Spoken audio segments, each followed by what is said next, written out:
Good morning, students. In our today's video lecture, we would derive the relation between small g and capital G. So, relationship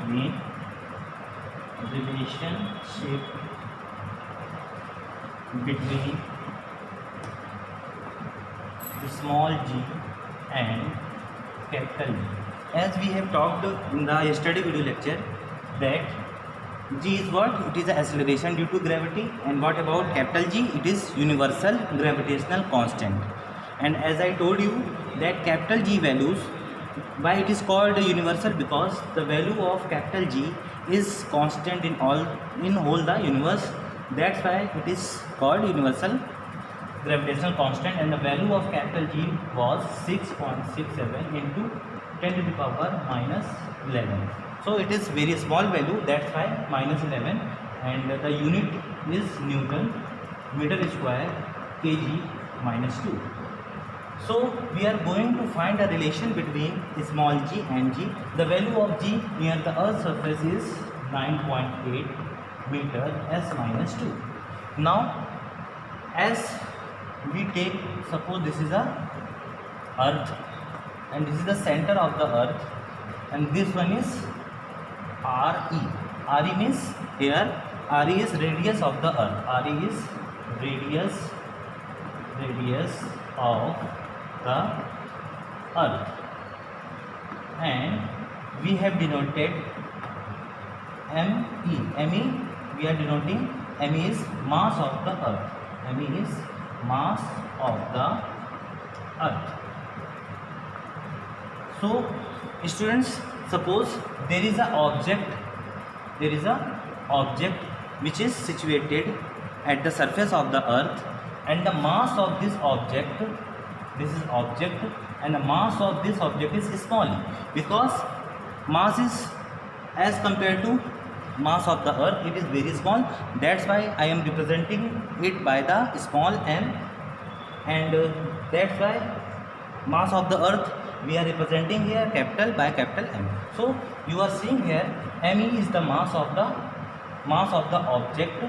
So this is, you can say, MO, and this is the mass of the earth, ME. As I told you in the previous video lecture that weight of the object is what?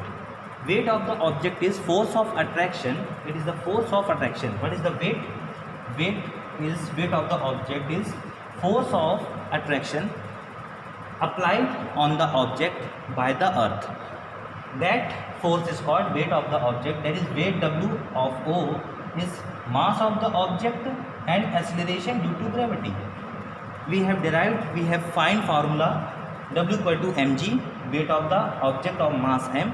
So from that reason, W equal to, we can simply write it as m, not m of O. It is looking odd, so that's why I am simply writing it at representing it by small m. So W equal to mg. This is the weight of the object. W is weight of the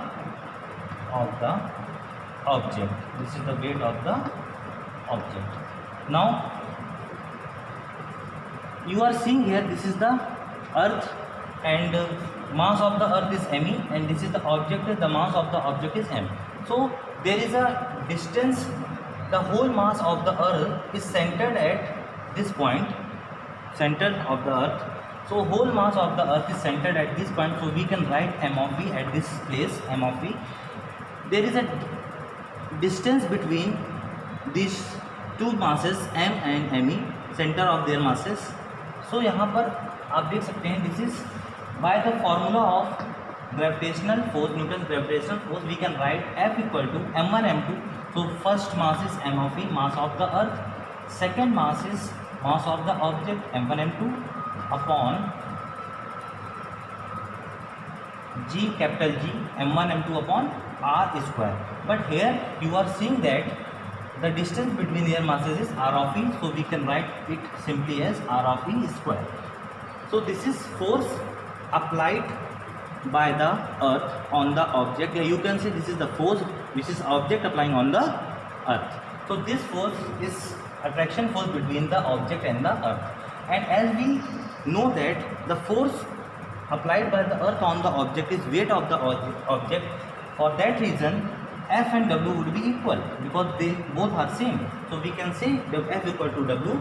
So put the value of W in place of F here. So it would be small m G equal to capital G m of E small m upon R of E square. So you are seeing here small m to small m cancel out. So G equal to capital G m of E upon R of E square. So this is the relationship between, we have found out the relationship between small g acceleration due to gravity and capital G, which is universal gravitational constant, m of E mass of the earth, R of E radius of the earth. These two values are constant and this is also a constant value. So on putting these values capital G m E and R of E for the surface, so the value of G, you can say the value of G here approximately 9.8 meter per second square. Okay. So what we have done for finding the relationship between G and G, let's revise it. We have considered an object which is placed on the surface of the earth, you are seeing in the figure, and we have denoted mass of the earth by capital M E, capital M E. So you are seeing here that mass of the earth is centered at center of the earth.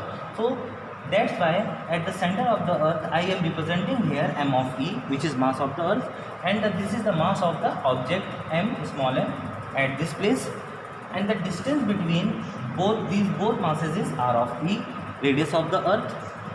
Okay.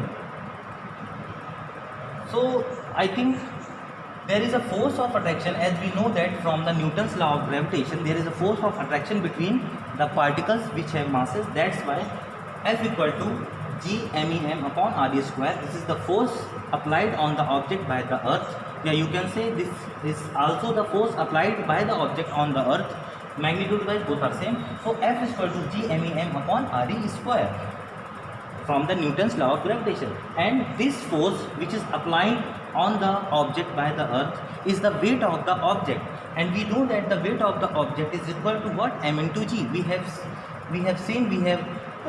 studied this particular formula in the previous video lecture.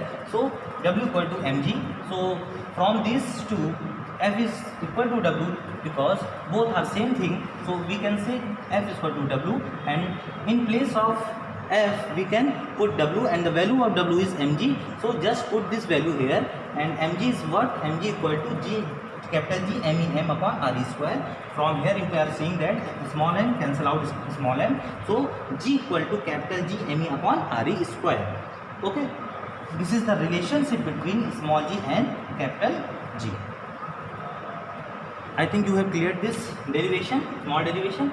Now we are going to write the equation of motion for uniformly accelerated motion case, which we have studied in the motion chapter, which we have derived. We have we have three equations for uniformly accelerated motion. First equation was v equal to u plus at. Second equation was s equal to ut plus half at square, and the third equation was v square equal to u square plus 2as. These are the three equations for uniformly accelerated motion. For uniformly accelerated motion.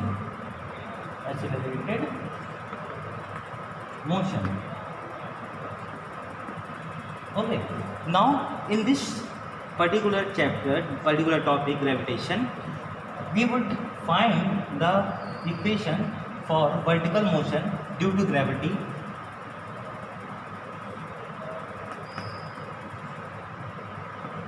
This is Earth. Here, suppose an object is fall from a height, you can say this is h. An object is freely fall. Object is freely fall from the height h.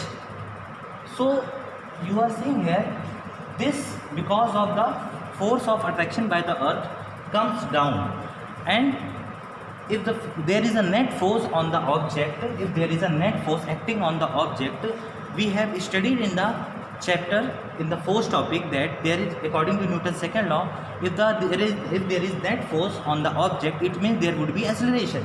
It means there is an acceleration, and the acceleration produced here on the object when it freely falls, then this acceleration is called acceleration due to gravity, which is denoted by the letter small g.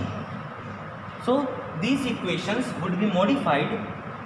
We replace small a, which is acceleration in the, you can say, horizontal motion, and this is the vertical motion case because of gravity. So that's why a is replaced by letter small g.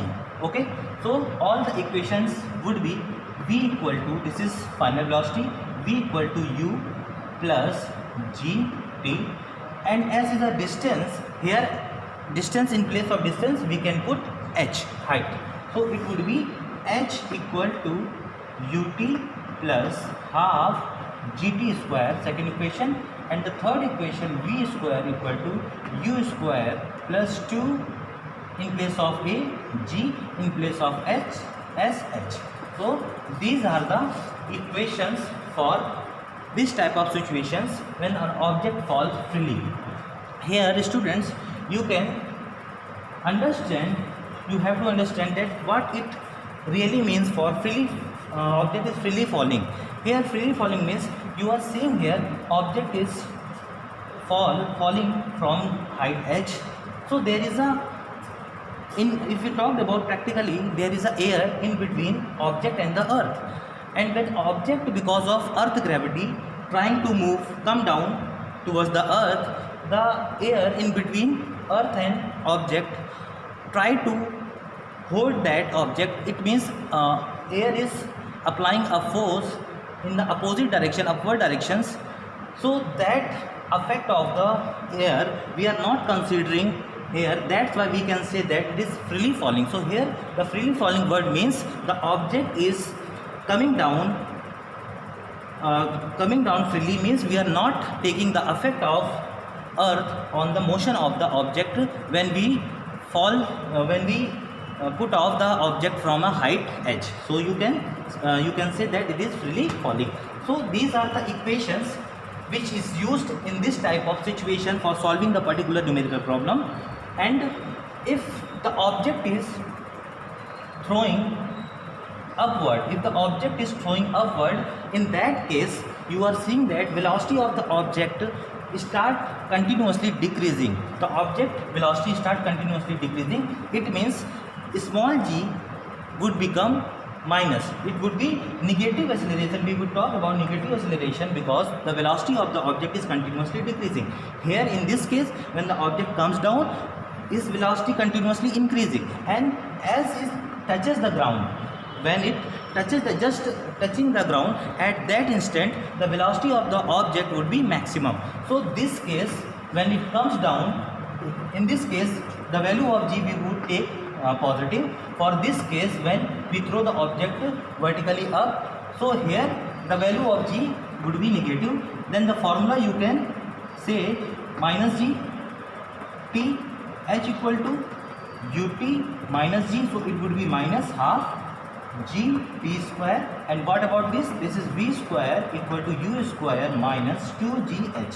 So you can use this equation for upward motion, for upward vertical motion, and this equation for downward vertical motion. So thank you students. We would in the next video we would solve numerical problem related to this topic. And first of all, we just look a clear revision of what we have studied in the particular chapter, that is gravitation, and after that we would solve some numerical problem. So see the video and solve the what we have what the derivation we have solved. So so that you can have the clear idea of what we have studied. So thank you, students.